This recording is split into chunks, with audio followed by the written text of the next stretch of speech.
330,000 so-called irregular crossings were detected on the European Union's external frontiers in 2022, a steep rise of 64% from the previous year, according to Frontex, the European Border and Coast Guard Agency. That figure doesn't include millions of Ukrainian refugees. Syrians, Afghans and Tunisians together accounted for almost half of the irregular migrant crossings. There were high numbers of migrants from Egypt, Bangladesh and Nigeria as well. The security situation and the economic situation in most of those countries and regions has worsened even more during last year. The Western Balkan route and the Central Mediterranean route to Italy accounted for most of the irregular arrivals. Italy's government passed a raft of asylum legislation this month, which charities like Doctors Without Borders say make it harder to rescue migrants at sea and bring them ashore. Greece is also cracking down on migrant rescue organisations. Political attitudes have hardened with the war in Ukraine, says analyst Camino Mortera Martinez.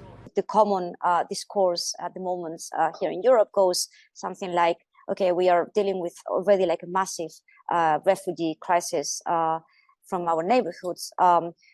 Why should we shoulder other conflicts from other parts of the world? 13 million Ukrainian refugees entered the European Union since the start of Russia's invasion. Some 10 million crossings were also registered from Europe back into Ukraine.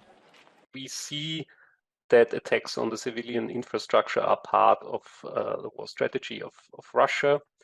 And so far, they have not resulted in increased outflows. There's a remarkable resilience of the Ukrainian society and economy.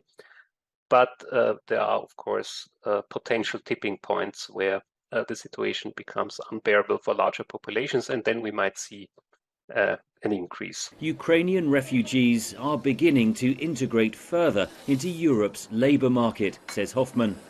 The first year is a year of basic orientation somehow, getting the fundamentals of one's life in order again. Place to stay, kids at school, healthcare, things like that. So the real entry into labor markets normally only starts in the second and third year.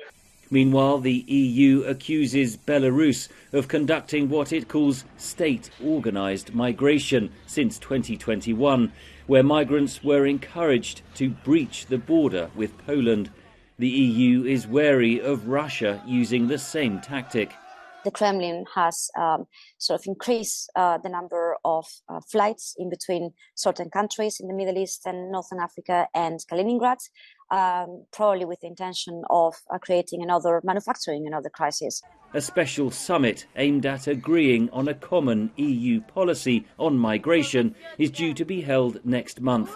Observers say long-standing divisions between member states mean a breakthrough is unlikely. Henry Ridgwell for VOA News, London.